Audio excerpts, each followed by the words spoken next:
Ako si Soiti, tamad na may pangarap. Yan, nagluto ako ng creamy macaroni soup yan with creamy mushroom. May empanada rin yan para masarap ang food trip ni Soiti. So, di ba? Samahan niyo ako magluto. Ayan na yung mga ingredients. Para lalong sumarap, nilagyan ng cream of mushroom yan. Not sponsored UFC in Alaska. Igigisa natin yan ng wangba.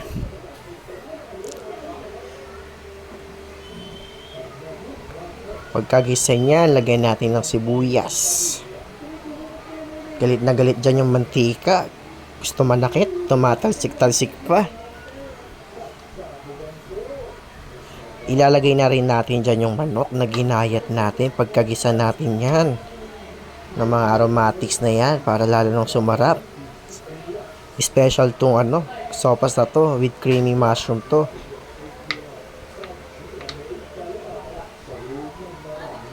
So, diba? Ayan na yung manok na ginayat natin. Nabili ko lang sa kanto yan. Yung buto niyan, pinakain ko na sa aso.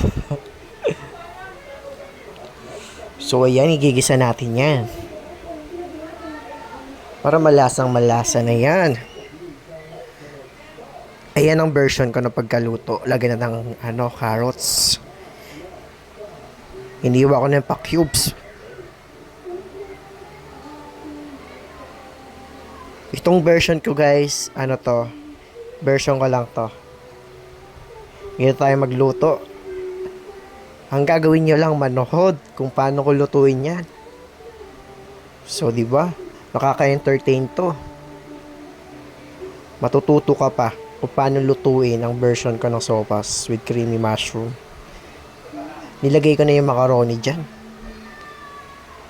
Mga nasa half kilo din yung macaroni.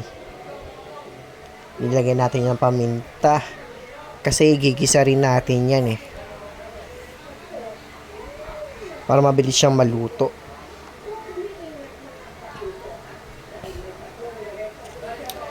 Minekos-mekos na yan ni Soiti para malasang malasa na.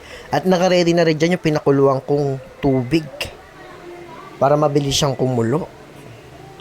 Ayan sinaling ko na. Mainit-init pa yan. So, di ba umuusok-usok pa? Kita nyo sa video. Huwag niyong kalimutan guys, i-subscribe ang aking YouTube channel Lutong Pinoy Cuisine and aking FB page, like and share. At comment below kung saan kayo nanonood o saan location. Lagay natin yung pork cubes. Yan, kumukulo na. Lagay natin yung cream of mushroom. Saling na natin yan para lalo nang sumarap. Simutin natin. Pricey ang niyan. Pero masarap to guys Halu-haluin ko muna para di siya mamuo. Lalagay ko na rin dyan yung evap para sabay-sabay na maluto yan.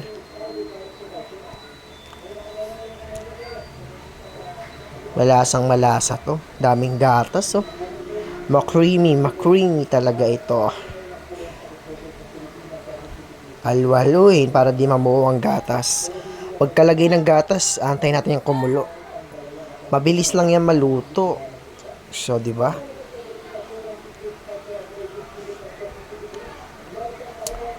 Sarap talaga ito. Sarap na naman yung putik ni Soiti. Nilagyan ko yun ng asin. Ayon sa panlasa natin. Ayan, hanggang dito lang aking video. Bye-bye!